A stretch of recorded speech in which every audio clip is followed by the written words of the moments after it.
അസ്സലാമു അലൈക്കും വറഹ്മത്തുള്ളാഹി തആല വബറകാതുഹു. കാലിക്കറ്റ് യൂണിവേഴ്സിറ്റിയുടെ ബി.എഡ് സെക്കൻഡ് സെമസ്റ്റർ അറബിക്കിൻ്റെ ചില പ്രധാനപ്പെട്ട ക്വസ്റ്റ്യൻസുകളാണ് ഇവിടെ ഡിസ്കഷൻ ചെയ്യുന്നത്. തഖ്വീം, ഇവാലുവേഷൻ എന്ന് പറഞ്ഞാൽ എന്താണ്, അതിൻ്റെ ഇനങ്ങൾ, അതിൻ്റെ ലക്ഷ്യങ്ങളാണ് പ്രധാനമായിട്ടും ആ ഭാഗത്തുനിന്ന് ചോദിച്ചിട്ടുള്ളത്. التقويم عملية مستمرة في نشاط التعلم والتعليم. ടീച്ചിങ് ലേണിംഗ് ആക്ടിവിറ്റീസുകളിൽ അത് കണ്ടിന്യൂസ് ആയിട്ട് നടക്കുന്ന ഒരു പ്രോസസ്സാണ് ഇവാലുവേഷൻ എന്ന് പറയുന്നത്. ലാ യഖ്തസ്സു ബിസമാനിൻ ഔ ബിവക്തിൻ മുഅയ്യൻ. കൃത്യമായ ഒരു ടൈമോ ഒരു ഡ്യൂറേഷനോ ഒരു കാലയളവോ അതിന് നമുക്ക് വെക്കാൻ സാധ്യമാകുകയില്ല. ولا يقتصر تنفيذها في ورقة اختبار يعقد شهريا أو سنويا.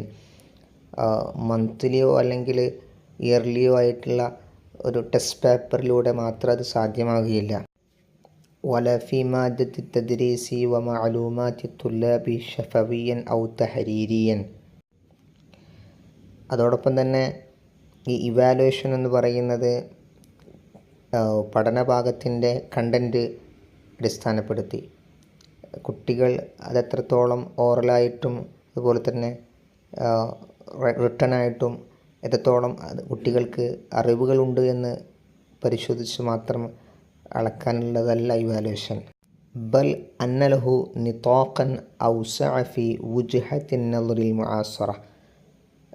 ആധുനിക കാലഘട്ടത്തിൻ്റെ വ്യൂ പോയിൻ്റ് അനുസരിച്ച് അതിനൊരുപാട് ആഴത്തിലുള്ള ഒരു വേ ഉണ്ട് എന്നാണ് പറയുന്നത്, ഒരു വഴി നിർദ്ദേശിക്കുന്നത്.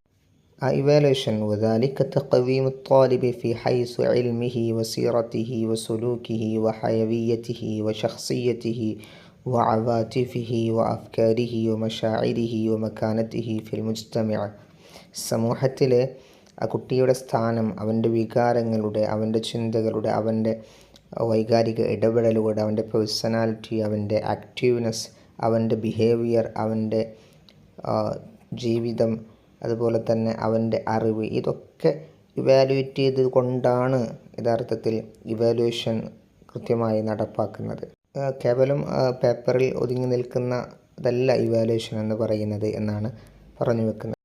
ഫലാ യതഖയ്യദു ഫി അസ്ഇലത്തിൽ ഇഖ്തിബാരിൻ ഔ ഫി വറഖത്തിൽ ഇംതിഹാൻ. എക്സാം പേപ്പറിലോ അല്ലെങ്കിൽ ടെസ്റ്റ് ചോദ്യങ്ങളിലോ ഒതുങ്ങി നിൽക്കുന്നതല്ല, കെട്ടുപിടഞ്ഞു കിടക്കുന്നതല്ല യഥാർത്ഥത്തിൽ തഖ്വീം, ഇവാലുവേഷൻ എന്ന് പറയുന്നത്. അതിന് ടോട്ടാലിറ്റി നോക്കുമ്പോൾ അതിന് കൃത്യമായ ഒരു ആഴത്തിലുള്ള ഒരു ഡെഫിനേഷൻ അതിനുണ്ട് എന്നാണ് പറഞ്ഞു വെക്കുന്നത്. അൻവാഉ തഖ്വീം, ടൈപ്സ് ഓഫ് ഇവാലുവേഷൻ. അസസ്മെൻറ്റ് എന്ന് പറയുന്ന പേപ്പറിൽ ഈ ഭാഗങ്ങളൊക്കെ നമ്മൾ പഠിച്ചിട്ടുള്ളതാണ്.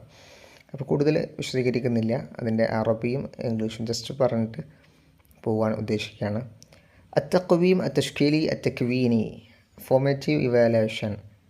അത്തഖ്വീം അൽ ഇജ്മാലി ഔ ഇഖ്തിതാമി. Summative evaluation. അത്തഖ്വീം അർ റസ്മി, ഫോർമൽ ഇവാലുവേഷൻ. അത്തഖ്വീം ഗൈർ റസ്മി, ഇൻഫോർമൽ ഇവാലുവേഷൻ. അത്തഖ്വീം അത്തശ്ഖീസി, ഡയഗ്നോസിസ് ഇവാലുവേഷൻ. ഇങ്ങനെ വ്യത്യസ്ത തരത്തിലാണ് തഖ്വീമിനെ തരംതിരിച്ചിട്ടുള്ളത്. ഇനി അഗ്റാദു തഖ്വീമാണ്, ഇവാലുവേഷൻ്റെ ലക്ഷ്യങ്ങളാണ് പറയുന്നത്. ഇവാലുവേഷന് പ്രധാനമായിട്ടും അത്തഖ്ദീറു, അസസ്മെൻറ്റ് തന്നെയാണ് അതിൻ്റെ പ്രധാന ലക്ഷ്യം. രണ്ടാമത്തേത് തശ്ഖീസ്, ഡയഗ്നോസിസ് ആണ്. മൂന്നാമത്തേത് തഅയ്യുനു സുഫൂഫ്, പ്ലേസ്മെൻറ്റ്, ക്ലാസ് കയറ്റം, അതായത് സ്ഥാനക്കയറ്റം. പിന്നെ നാലാമത് കൊടുത്തിട്ടുള്ളത് തനബ്ബു ആണ്, പ്രഡിക്ഷൻ ചെയ്യുക, കുട്ടിയുടെ ആഴത്തിലുള്ള പ്രഡിക്ഷനാണ് ഉദ്ദേശിക്കുന്നത്. ഇതൊക്കെയാണ് ഇവാലുവേഷൻ്റെ ഉദ്ദേശ ലക്ഷ്യങ്ങൾ എന്നുകൊണ്ട് അർത്ഥാക്കുന്നത്.